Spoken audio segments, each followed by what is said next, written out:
사실 굉장히 부담스러운 자리예요. 제가 이런 얘기를 이렇게 할 만큼 그런 잘난 놈이 아니기 때문에 굉장히 평범하고 못난 인생을 살아온 놈인데 이 자리가 와 있어서 너무너무 신기하고 여러분들 앞에서 얘기한다는 게 참 겸연쩍고 쑥스럽습니다. 그래서 먼저 뭘 얘기할 것인가에 대한 고민을 굉장히 많이 했는데 김국진 씨 편을 보게 됐어요.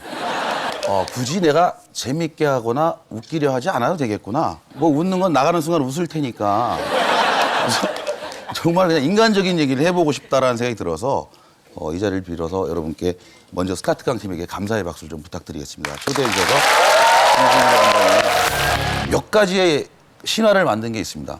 자, 공연계에 정말 파란을 입혔죠, 저도 제가 생각해도 어떻게 이렇게 되는지 모르겠어요. 공연 1위 해봤죠.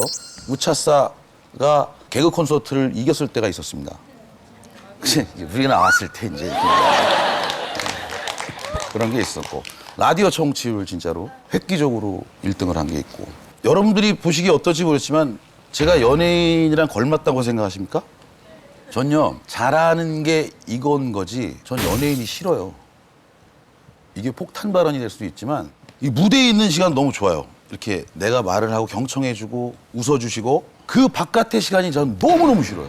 애들을 데리고 애벌레랜드를 갈 수가 있나. 우리 아이가 체육대회예요. 5분 지났는데 학부모랑 애들이 다 모여 있는 거예요. 그게 얼마나 힘든지 모르시죠? 심지어 그럼 선생님이 말려주든가 선생님이 사진 찍자. 와. 전 낯가리거든요, 되게 낯가리거든요. 우리 아이들에게는 상처가 되잖아요. 아빠가 좀 와서 오래 있어주고 그러고 싶은데 그 등살을 못 이기겠는 거예요. 그래서 저는 연예인이라는 직업이 싫어요. 아이들도요, 저는 방송에 노출을 안 시킵니다, 우리 아이들을. 그 아이가 혹여라도 자만에 빠지거나 혹은 질타를 받을 수가 있거든요. 옛날에 컬트 삼총사 때 팬클럽을 이렇게 모아놨어요. 잔치를 하고 막 이러는데 내가 도저히 지금은 많이 변한 거예요. 나 뜨거워서 나한테 왜 이러지? 막 이런 생각이. 내가 왜 무대에 나가서 이 긴 과자를 교자랑 이렇게 팬이라고 아는데 긴 과자를 이렇게 먹으면서 악악소리를 듣고 있어야 되지. 난 그런 놈이 아니거든요. 난 집에서 그냥 미역국 하나 유미자 씨가 덜렁 넣고 축하한다 생일.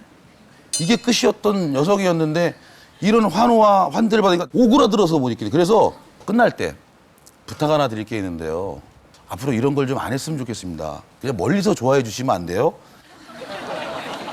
그런 적이 있었어요. 그래갖고 난리가 나서 싸움 나고 막 태균이랑 정성환이랑 형 그런 말 하나 못하냐고 팬클럽 앞에서.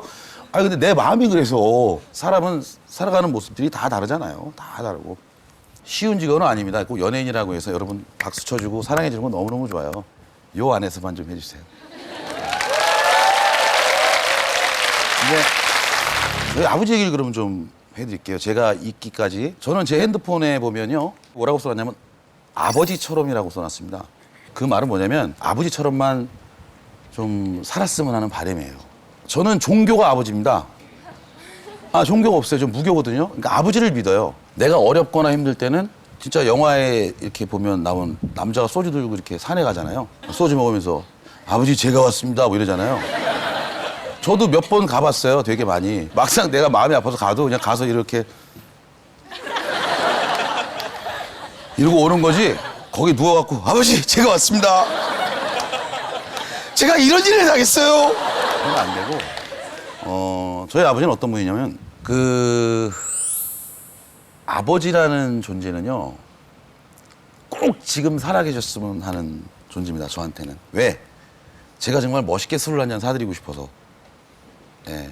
그리고 항상 멋지신 분이셨어요. 영어를 하셨고 일어를 하셨고 한국어를 하셨고 얄팍하게 올드팝을 탁 틀어놓고 앞에 나가서 정원에서 나무를 이렇게 쫙 자르고 개를 항상 키우셨고 세파트 콜리 그때 당시에 포인터 도베르만 이런 게요 그때 당시에는 없었어요. 개를 끌고 가서 약수터에 가서 남의 개와 싸움을 붙여서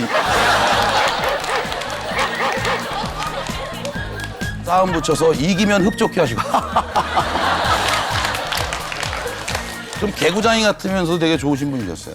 우리 아버지가 얼마나 재미난 분이냐면요. 저 고2 때 담배를 배웠어요. 근데 엄마한테 들킨 거예요. 엄마가 잃는 거야, 유미자 씨가. 그러니까 아버지가 담배 갖고 와 그러는 거예요. 본인 담배를 탁탁 이렇게 뿌리고 우리 담배를 탁탁탁 분지르더니 아빠가 오늘부터 담배 안 필 거야. 집안에 어른이 담배를 안 피는데 자식이 피면 콩가루 집안이야. 알았어? 끊어. 예. 근데 그게 끊어지나요? 어느 날 집에 들어갔는데 아버지가 서랍을 막 뒤지고 있는 거예요. 제 책상 서랍을. 아버지 뭐 하세요? 그랬더니 갑자기 탁 쓰더니 담배 있냐? 저한테 예? 담배 있냐고. 줘봐 하나 피게. 본인이 못 참으신 거예요. 또 뒤져서 나오면 또 혼나잖아요. 거짓말하면 안 되니까. 우리 집 가문이 정직하잔데.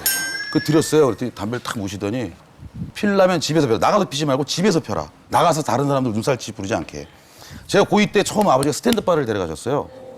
스탠드바에 그때 당시 뭐냐면 막 스트립쇼하고 막 이랬었어요. 정말로. 그래갖고 가서 같이 스트립쇼를 봤어요. 술은 남자한테 배워야 되고 어른한테 배워야 된다. 그러면서 하시는 말씀이 엄마한테 얘기하면 안 돼. 제가 이제 삼수를 했습니다. 동서울대학교 전기과를 갔는데 왜 그렇게 됐냐면 전문대라는 곳이 많지 않았고 그냥 원서를 넣으면 합격할 수 있었어요. 근데 시험을 너무 못 본 거예요, 제가. 그때 340점 만점에 170 몇 개밖에 못 맞았어요. 워낙에 놀았으니까. 근데 전문대 가기 싫은 거예요. 아버지 재수할게요. 해라. 재수를 시작했어요. 좀 더 많은 점수를 올리기 위해서 했겠죠. 재수하니까 웬걸 천국인 거예요. 머리 길러, 뭐 술도 먹을 수 있어. 재수할 때 당구를 300 쳤어요. 그만큼 재주가 좋은 거죠, 그죠? 그래서 성적이 더 떨어졌어요. 나는 공부랑은 연관이 없는 놈이구나. 그래서 놀았어요. 군대에 가려고 놀았는데 어느 날 4월 어느 푸르른 날 아버지가 절 부르십니다. 안방에 누우셔서 턱수염으로 제 얼굴을 부비시면서 하신 말씀이 뭐냐면 찬우야, 사람이 대학이 다가 아니고 공부가 다는 아니지만 그래도 이 사회는 대학을 나와야 뭐라도 할 수 있는 사회 구조다. 그러니 공부를 해서 대학을 가라. 다 큰 놈을 안아주시면서 말씀을 하시더라고요. 그래서 공부를 하자라고 생각을 해서 공부를 시작합니다. 한 120점 정도를 올렸어요. 한 5, 6개월 만에 국영수 포기하고 암기 과목 위주로. 점수가 잘 나와서 그때 그 정도 점수면 한 뭐 인서울 정도는 할 수 있는. 그래서 단대 연극영화과 갔습니다. 왜 그걸 썼냐면 그 정도 점수면 연극영화과는 굉장히 높은 점수고 실기를 좀 잘 보면 장학금을 받을 수 있겠구나. 장학금을 받아서 아버지를 기쁘게 해드리자. 그리고 내일이 실기 시험 날이에요. 근데 집에 이렇게 룰루랄라 가는데 앞집 아주머니가 너 뭐 하고 있니 여기서? 이러는 거예요. 왜요? 그랬더니 아버지가 병원에 쓰러졌는데 왜 여기 있냐고. 그래서 병원에 갔는데 아버지가 이제 뇌를 다쳐서 식물인간이 되셨어요. 그 강한 분이 아무 말씀을 못 하시고 의식이 없으신 채 언제 일어날지 모르며 생명이 어떻게 될지도 모른다는 말을 들었을 때 정말 천청병력이었어요. 아버님은 1년 동안 누워 계시면서 말씀하신 게 한마디셨어요. 정신없는 의식불명 상태에서 하신 말씀이 아직까지 좀 가슴에 남는데 찬우야 이걸 너무 수없이 되뇌이셨어요. 아마도 습관적인 거겠죠. 그러니까 뇌사 상태이기 때문에 내가 평상시에 했던 말 중에 가장 많이 한 말을 하는 게 아닌가라는 생각이 드는데 항상 저는 저희 집에 둘째였기 때문에 모든 일을 제가 도맡아 했어요. 심부름을. 그러니까 아버지는 항상 찬우야를 입에 달고 살았거든요. 아버님의 대소변을 제가 6개월 동안도 받아보고 그러다 의식이 돌아오십니다. 너무 안타까운 건 6세 수준으로 돌아오세요. 네, 본인의 근엄함을 알고 계세요. 본인이 아버지고 찬우가 내 아들이고 여기가 내 집인 걸 아세요. 단 행동거지가 다 아이인 거예요. 내가 뭘 먹고 있으면 와서 뺏어 먹으려고 해요. 내가 안 주려고 하면 이놈이 아버지한테 과자를 안 줘! 이건 거예요. 그게 지금 우습지만요. 굉장히 마음이 아픕니다. 제일 마음이 아팠던 건 아버지를 힘으로 저지할 때였어요. 집을 나가시면 길을 못 찾아오시고. 그걸 나가시려고 하면 막아야 되잖아요. 그걸 내가 힘으로 막았어야 돼요. 그러니까 너무 슬픈 얘기예요. 그렇게 힘으로 막고 하다가 군대를 갑니다. 사격을 막 하고 있는데 중대장님이 오셔서 아이고 빨리 씻겨 그러는 거예요. 느낌이 이상했어요. 나를 왜 씻기래요? 훈련병인데. 세면장에 갔는데 선임하사가 얘기를 하더라고요. 아버님이 돌아가셨다. 눈물이 나지 않았어요. 왜냐면 너무 어려운 2년을 지내봤기 때문에 오히려 잘 가셨다라는 생각도 들었어요. 근데 이제 돌아가신 얘기를 들으면 제가 그래서 꼭 아버지가 계셨으면 한번 그런 생각을 하는 게 집을 나가신 거예요. 집을 나가셔서 치킨집에 갔대요. 외모나 뭐 이런 너무 멀쩡하시고 건장하시니까 닭을 먹고 돈이 없었겠죠. 치킨집 주인은 신고를 해요. 경찰서에 끌려가고 얘기를 해봐도 말이 안 통하니까 경찰서에서도 내보낸 거예요. 아버지는 버스를 타고 지하철을 타고 의정부까지 가십니다.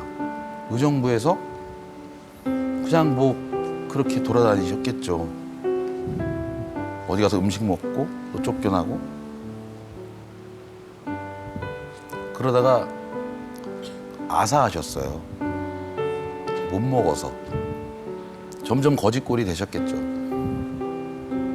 눈물이 나지 않았는데 세수하면서 되게 울었어요. 울고 싶지 않아서.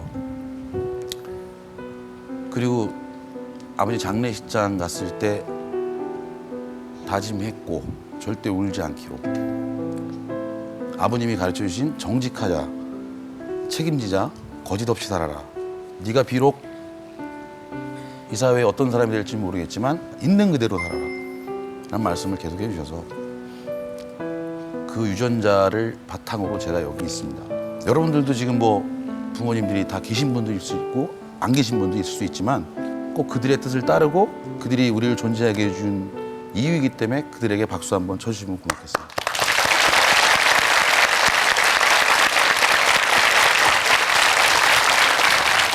Look at the stars, look how they shine for you.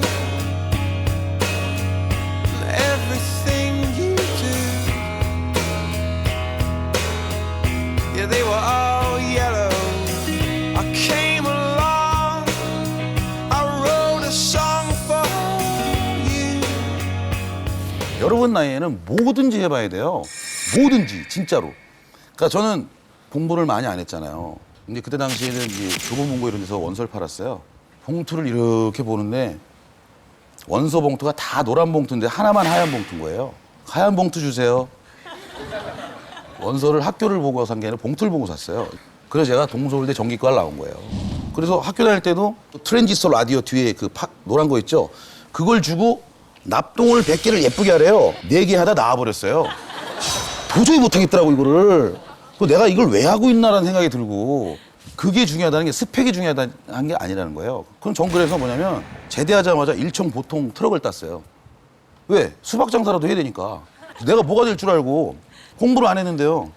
근데 내가 스펙도 없으면서 좋은 데만 가려고 하는 건 정말 잘못했다는 거지. 스펙이 안 되면 안 되는 것부터 시작을 해야죠. 나에 맞게. 요즘 분들은 보면은 일단은 내 스펙보다 더 높은 곳을 바라보고 있어요. 이거 정말 아무거나 해야 돼, 아무거나. 저는 안 해본 게 없어요. 이 아르바이트도 저는 돈 되는 일만 했어요. 서빙 있잖아요, 서빙. 이거 돈이 안 돼요. 뭐 시간당 뭐 800원, 900원 줄 때였는데 막노동을 하면 3만 원인가 3만 5천 원을 줬어요. 왜 이거를 해, 이거를 하지? 군대 가기 전엔 된장 공장에 다녔어요. 광수란 친구의 삼촌이 된장 공장 공장장이었어요. 삼시세끼 청국장을 먹어봤습니까? 군대에 있는 것보다 더 힘들어요. 뭐든지 하려고 하세요. 제대하고도 길거리에서 옷 장사했어요. 그때 당시에 친구들이 야, 너 뭐 이런 걸 길거리에서 장사를 해, 창피하게. 얼마를 벌었냐면 하루에 40만 원씩 벌었어요. 자, 동대문에서 1,000원의 옷을 띄어다가 10,000원에 팔았어요. 9,000원 마진이잖아. 40장만 팔면 돼요. 물론 약간 사기도 쳤어요, 제가. 이태리 직수입이라며 말도 안 되는 소리를 하고. 정말 여러분 내 스펙에 맞게 그냥 일을 하세요. 무엇이든 경험이 되고 무엇이든 다. 그때 당시에 제가 완장 차신 분들의 힘을 알았고 단속하는 분들이요. 그리고 그 건물 앞에 노점을 피면 거기 있는 수희 아저씨가 오세요. 이거 자꾸 이렇게 하면 되겠나? 그럼 옷 한 벌 드리고 세상 살아가는 법도 알고 레크레이션 강사 생활도 곰탈부터 시작을 했어요. 거기 저 남이섬에 예전에 무슨 축제하면은 배철수 선배님이 MC를 딱 보시고 가수들 유명한 분들 다 나가서 노래하고 와 부럽다. 난 저런 무대에 서볼 수 있을까 이런 생각을 했었어요. 곰탈 쓰고요. 배철수 선배님이 지금 알겠냐고요. 내 밑에서 곰탈 쓴 놈이 난질. 예? 거기 사장님께서 나한테 무슨 얘기를 했냐면 넌 내가 한 달에 200씩 벌게 해줄게 그랬어요. 거기 들어갔는데 40만 원도 못 버는 거예요. 그래갖고 에이 그만둬야겠다. 안산 여자 직업훈련원에 강사가 나가는데 펑크가 났대요. 그래서 내가 처음 단독으로 MC를 보게 됐어요. 아주 가서 죽여버렸죠. 그냥 초토화시킨 거야 내가. 여기 직업훈련원의 원장님이 전화를 직접 하셨어요. 오늘 오신 분으로 매년 보내주세요.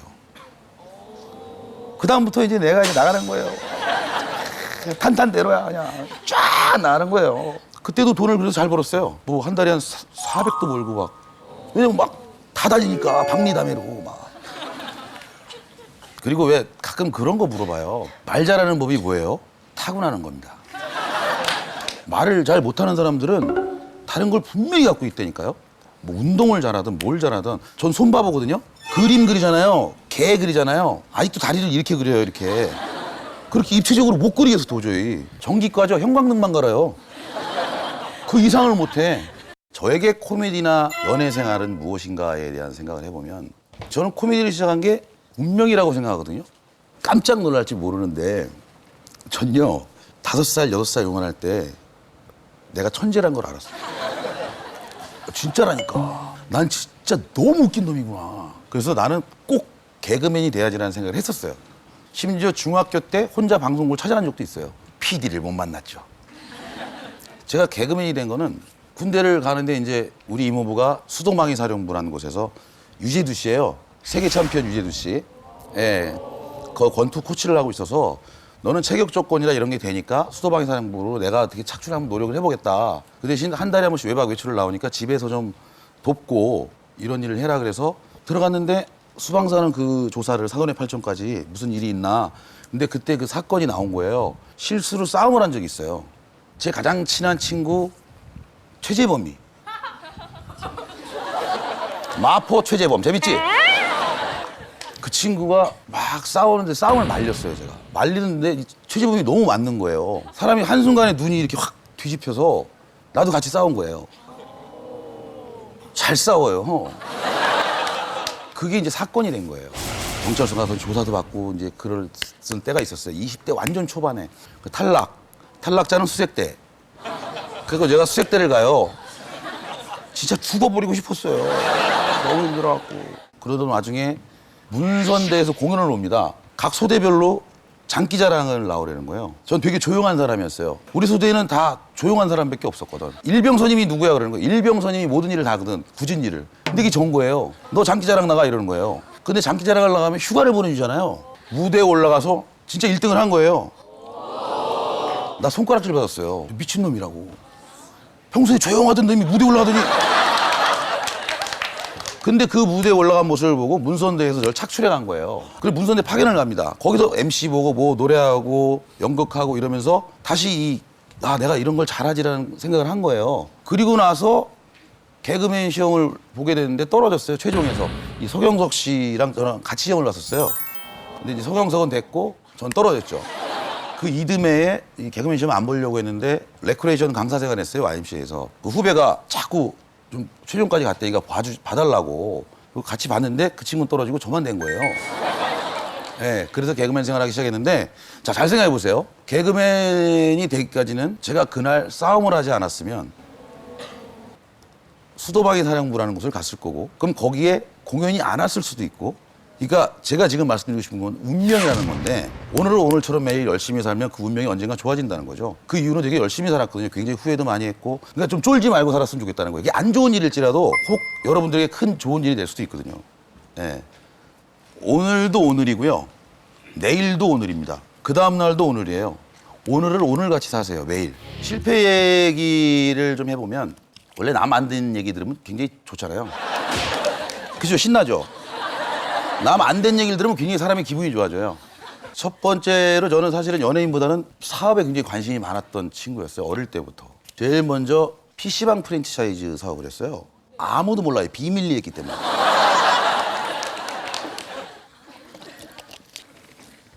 가만히 있어라. 형이 좀 이따 갈게.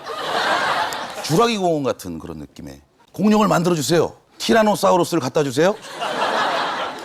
왔어요, 티라노사우루스가. 근데 목 따로 팔 따로 다리 따로 꼬리 따로 이게 한 마리가 또 와야 되는데 그걸 거기서 현장에도 붙여야 되잖아. 그래서 망할 수밖에 없었어요. 왜냐하면 공사 기간이 너무 길어지니까 차리는데 돈이 너무 들어가는 거예요. 프랜차이즈 인테리어를 바탕으로 한 그 시스템 같은 것들 정확히 파악하지 않은 거죠. 하면 잘 되겠지. 연예인이니까. 근데 큰 오산인 거죠. 두 번째는 이제 대학로에서 공연을 엄청 오랫동안 한 팀이잖아요. 공연만 하면 매진되는 거예요. 대학로에서.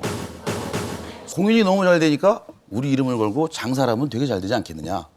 공연장 바로 옆에 4층, 5층을 얻었어요. 4층은 퓨전 레스토랑.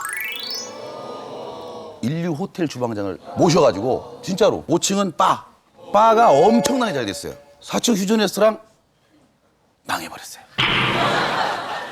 바에서 벌고 하는 것들이 거기서 다 망하는 거예요. 야, 이거 어떻게 하지? 그래. 4층도 바를 하자. 그래서 공사비를 들어서 4층을 바로 바꿉니다. 처음엔 잘 되는 것 같더니 결국 보니까 5층의 수입을 4층, 5층이 나눠 먹고 있더라고. 오는 손님은 그냥 거의 한정적인 거예요. 야, 이거 어떡하지? 이러면 안 되는데? 그래, 그러면 다른 걸 해보자. 4층을 PC방으로 바꿉니다.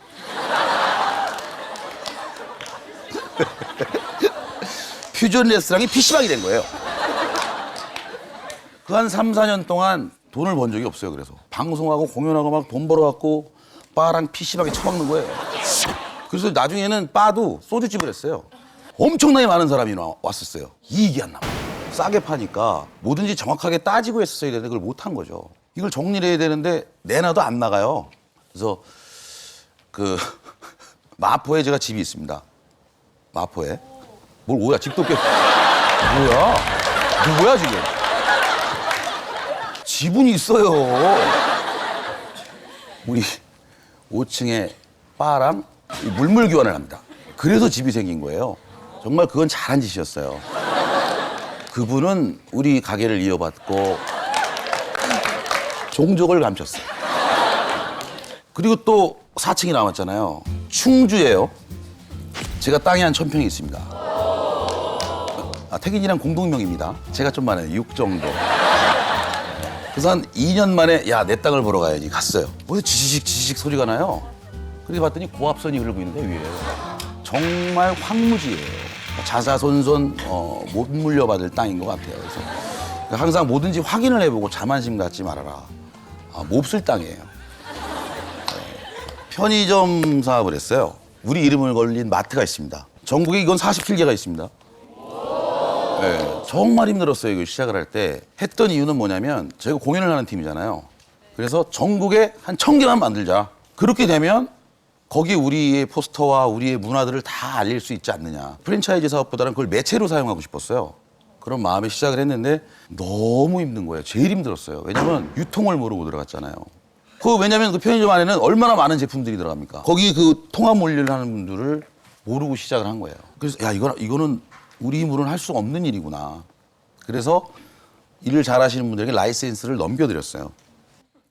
이렇게 몇 개의 사업과 수많은 고초와 부모님들의 질책과 이런 모든 것들을 받아먹고 이제는 정말 제대로 된 걸 해보자 그래서 하는 게 치킨입니다. 네. 여태까지 실패했던 모든 노하우를 가슴에 안고 이제는 잘할 수 있겠다는 생각이 들어서 사실은 그 사업 자체를 처음부터 알고 시작을 하자고 해서 사무실에서 시작하기 1년 반 전부터 닭을 튀기기 시작했어요. 엔터테인먼트 사무실에 닭 튀기고 있는 거예요.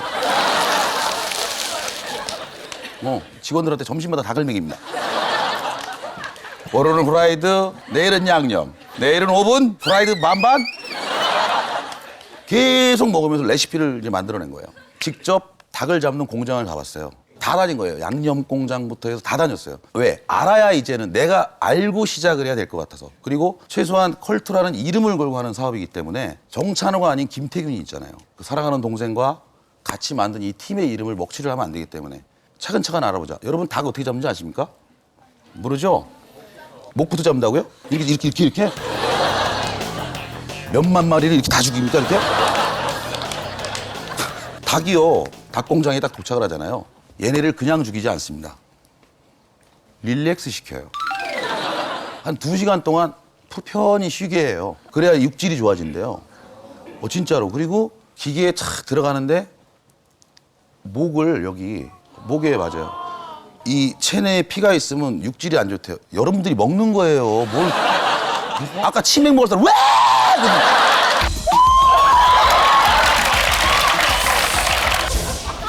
그럼, 자꾸 짜증이 나려고 그러네. 그래갖고 기계가 그 크기에 따라 체크를 해서 10호닭, 9호닭, 8호닭 이렇게 탁탁탁 떨어뜨려요. 여러분들이 먹는 치킨은요, 10호닭 이상을 쓰지 않습니다. 닭이 크다고 좋은 게 아니에요. 10호가 넘어가면 질이 맛이 없어요. 저희는 10호닭을 쓰고 있습니다. 그리고 가끔 배달도 갑니다. 정말 깜짝깜짝 놀라요, 배달 가면. 연예인이 가면 좋아할 줄 알았어요. 딱 배달 가잖아요. 안녕하세요. 난 안 돼. 내가 뭘 어쨌게 뭘 안 돼. 저 가끔 트위터에 치킨 홍보를 이렇게 합니다. 네? 우리 뭐 치킨 뭐 하세요? 그러면 어떤 사람이 왜 트위터를 홍보용으로 쓰세요? 저는 그걸 RT합니다. 홍보하는 건데요. 그리고 저한테는 악플 달지 마세요. 상처를 안 받아요. 사실은 수렴하고 받아들여야 되지만 이걸 내가 뭐 이렇게 안 하면 되지.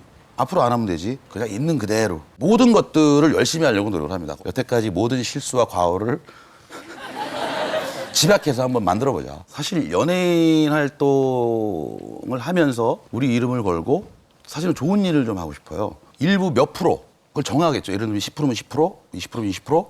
그 순수익을 정해놓고 매번 좋은 데 쓰자. 사실은 아니. 굳이 뭐 박수를 받자고 하는 얘기예요.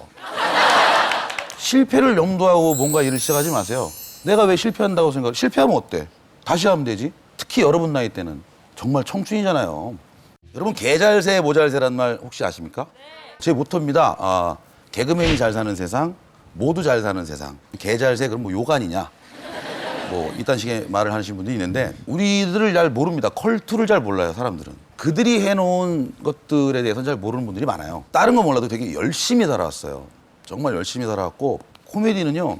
있는 그대로 것들입니다. 있는 그대로. 어느 누구나 다 똑같을 거예요. 여기 계신 분들이 내가 뱉어내는 이 세치어로 뱉어내는 말은 내 인생이 끄집어 나와져서 얘기가 되는 거예요. 격하게 살고 힘들게 살고 막 살아서 막 토크가 나오는 거예요. 진짜예요. 김태균 씨는 약간 점잖잖아요. 굉장히 모범적이었어요. 김태균은 교회에서 이렇게 나는 돌아다니면서 야 우리 컬투는 형식이 없기 때문에 좋아하는 겁니다. 형식의 파괴. 그냥 있는 그대로의 모습이기 때문에 여러분들도 하루하루 열심히 살되 있는 그대로 사세요. 여러분 궁금한 거 있으세요? 예. TVN 마이크 의심하지 마세요. 예, 알겠습니다. 가장 보람 있었던 게 무엇인지랑 굉장히 100번 토론처럼 질문하시네요. 예. 이 연애 생활하면서 제일 보람 있었던 때는요. 컬투 패밀리라는 개그맨 후배들을 우리 소속사에 120명 정도가 있을 때가 있었습니다. 코미디 문화가 점점 어려워지고 등용문이 좁아지면서 그들이 지금 다 뿔뿔이 흩어져 있어요. KBS의 개그 콘서트가 아주 탄탄하게 가고 있죠. 그 외에 다른 프로그램들은 설 기회가 별로 없습니다. 그리고 그들이 받는 출연료가 적어요. 근데 그들은 연예인이에요. 얼마 전에 이렇게 돈 빌려준 사람의 명부를 쫙 봤더니 18명이에요. 네, 뭐 개그맨 후배부터 무슨 뭐 18명에게 제가 지금 돈을 빌려주고 못 받은 돈이 들으면 깜짝 놀래요. 깜짝 놀랄 만큼 많이 빌려줬습니다. 그거 뭐 얘기 못해요. 제가 보람 있었던 날은 5월 15일 스승의 날. 매번 이렇게 공연장에 가서 후배들이 코너를 검사해주고 고쳐주고 회의를 하는 날이 있었는데 어느 날 얘네들이 다 모여갖고 극장에 쫙 차잖아요. 모여서 다 같이 보는 거예요. 근데 코너가 이상해. 이 뭐 그지 같은 코너를 막 하고 있는 거예요. 그래서 이거 코너가 왜 이러나 이러고 보고 있는데 갑자기 애들이 초를 탁 들고 와서 스승의 날이라고 스승의 은혜는 여기는 모든 사람들이 불러준다고 생각해 보세요. 그건 저의 마음을 그들이 알았기 때문에 해준 거잖아요. 그리고 트로피를 만들어 왔어요. 네, 우리에게 주는 상이라며 그걸 받을 때 울었어요. 그걸 모르실 거예요. 여러분들은 모르실 거예요. 그 같이 움직이며 같이 행동하고 같이 살을 맞댔던 몇 년의 세월을 집약해서 준 거잖아요. 예전에 우차사에 딱딱이라고 뭐 하는 친구 있죠? 그 우리 형이라는 코너, 쪼아 쪼아 뭐 이런 코너 기억나세요? 그 코너를 PD나 방송에서 반대했었어요. 근데 제가 막 싸워서 우겼어요. 우겨서 제발 무대에만 서게 해주세요. 무대를 세우는데 무대 맨 마지막 코너에 가면 힘이 빠져요. 그렇잖아요. 지금도 처음에는 와 그랬지만 아유 이제 안 끝나나? 이런 분들이 있단 말이에요. 맨 마지막 무대에 그 코너를 세웠는데 너무 환호와 반응이 그날에 최고였던 거예요. 그때 뒤에 서서 그 녀석들을 무대 뒤에서 딱 보는데 여기 찡한 거 있죠? 그래 니네들이 해서 이겨냈구나. 다른 사람들이 생각하지 못하고 있지만 만들었구나. 그럴 때가 되게 보람스러웠어요. 정찬호! 끝내라고? 아직 끝나지 않았다. 기다려!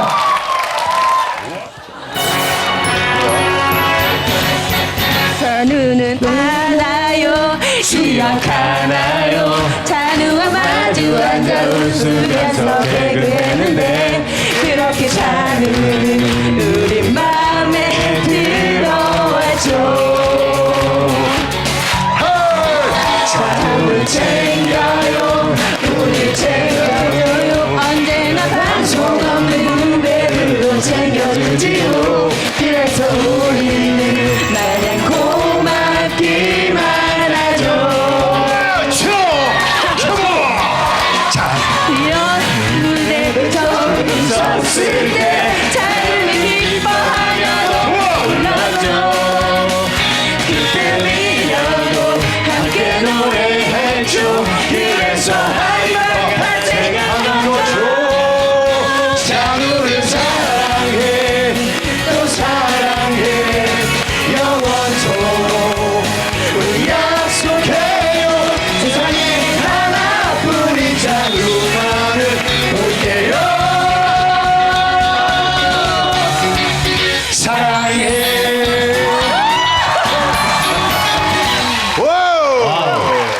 우리 김미려 씨 아까 그 가사 제가 잠깐 들어보니까 김미려의 코미디를 제일 먼저 인정해준 사람이 정찬호다. 네, 맞습니다. 처음 개그 무대 섰을 때 대기실로 딱 와가지고 어허. 그때 욕을 하셨어요.